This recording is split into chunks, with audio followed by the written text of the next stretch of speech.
Hi there again. Welcome back, and I'd like to congratulate you for reaching this part of our tutorial.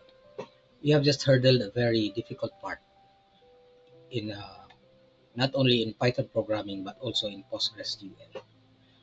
Uh, Most developers need to develop the skill to interface between their front end platform to their back end. Like in this case, it helps a lot if you are going to do some functionalities in PostgreSQL instead of doing them in Odoo. It's because doing them in Odoo will complicate our code and will make our Odoo application heavier. By transferring some of the functionalities to PostgreSQL, we will have a lighter client. Although we will have a heavier server, PostgreSQL is designed to handle these tasks, long performing tasks. So it's always a best practice to shift from one platform to another between your front end and back end. Now, in this video, we are going to do lighter tasks. We are going to expand our guest registration to improve the user interface. Okay. So, in this case, we have a simple guest registration which has a field name called state. Now, to enhance this a little bit, we will introduce uh, the widget called status bar. Okay, so we'll assign this a widget.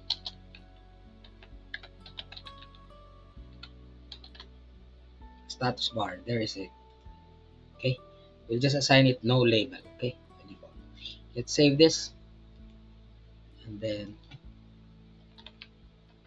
let's update our hotel registration and find out what will happen. Status bar is a very important widget because it's the basis of most Odoo workflows. Okay,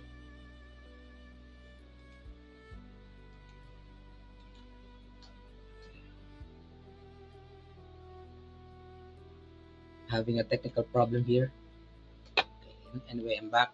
Let's go to hotel. Let's upgrade. Okay, and then let's go to our hotel system. In the guest registration, let's create new. Now there's the status bar. Okay, instead of an ordinary uh, drop down combo box, we have a status bar that is used in most Odoo workflows. As of the moment, it's a read only, but we will slowly upgrade this into a better looking UI and upgrade the functionalities that will allow us to reserve, check in, check out, or cancel registrations. Okay, let's go back to our VS Code. We will improve it further. I will give a link on the source code in the description below. This okay.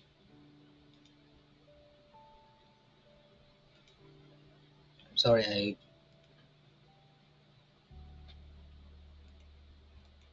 okay.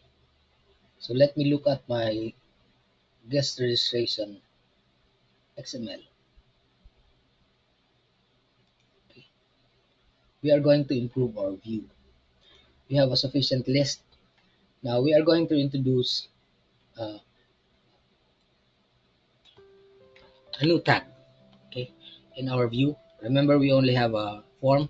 Inside the form, we'll have a header. Of course, we can also have a footer.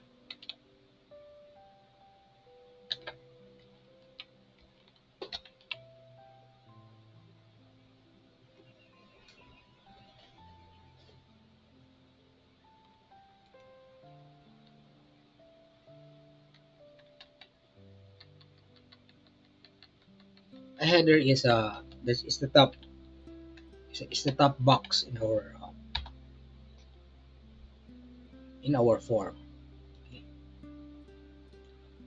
It's a place where we can put buttons.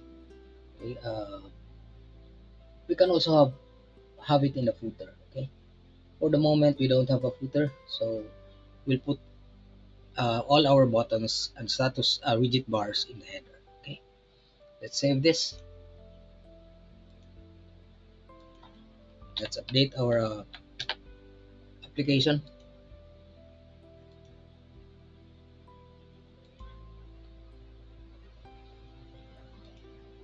Okay, let's look for hotel. We upgrade. Okay, let's go to hotel guest registration. Okay, click this and then we click new. So what we have there is the status bar being pushed to the right of the header. It's all right. Okay. Now, to make a long story short, let us upgrade our. Let us add all the necessary fields. Okay, that we need to include in our form. Now we can organize our form into columns. Okay, I'll show you that lately. So after a header, we will have. Okay, we will have a sheet. Okay, let me introduce that. A sheet, will enclose our our uh, our user interface inside a box. Okay. Now we are also introducing the group tag with a column attribute. Okay. This allows us to make three columns. Okay. To make three columns now. Okay.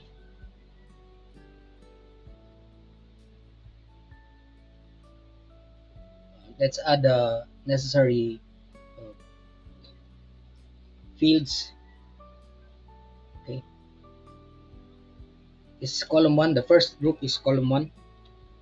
Okay. Let me just copy it. It's just a list of fields anyway. Okay. We didn't have there will be an error because we didn't have a group tag for our group of columns. You have to add it there.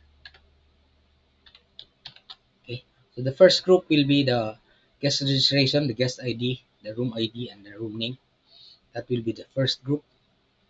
And then the second group and the third group, let me just add them together.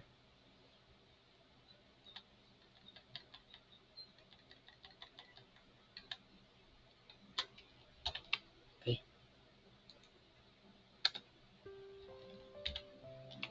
okay,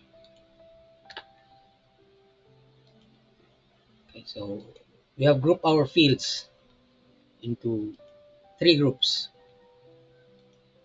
Okay, and let's try to check what happens in the interface. Okay. So before I proceed, no, I'd like to explain some properties which are there. We have the date created. Uh, we'll change this later. A scheduled from, which is date from sched and date to sched. Okay. Anyway, these are not read-only fields, so I think we have to use this. And then we have the read-only state. And by the way, uh, it's read-only. Okay, when the state is not equal to draft, which means that the users can only change this when it's in the draft mode. Okay.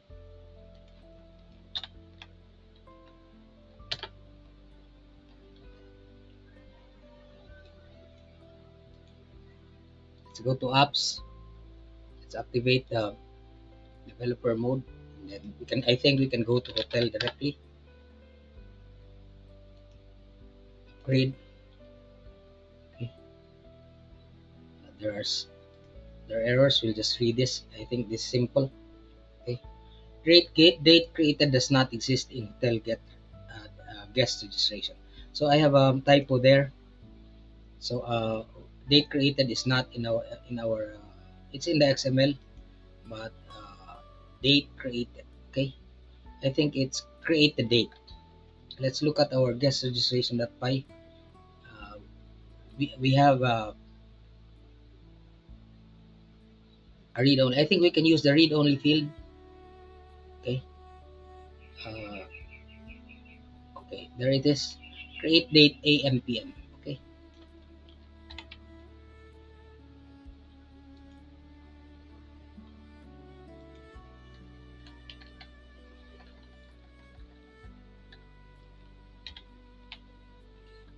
it's a read only field and it's formatted properly because by default Udo will have simpler format, especially Udo 19. It will not include a year. That's by default how it's they did it.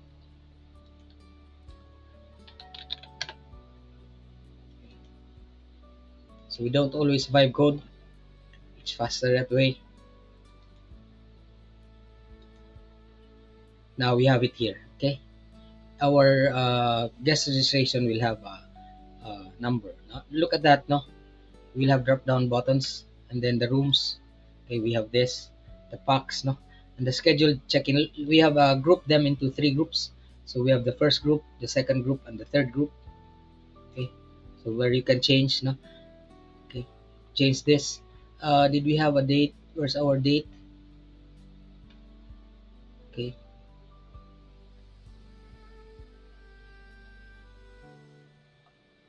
let's say let's try to save this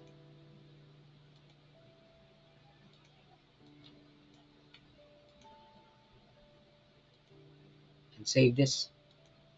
Let's look at the now we have this in our list. Look, we have a computed field. We have a correct format. Okay, we had a correct format also for the created date. Okay, and the guest registration is set to 1.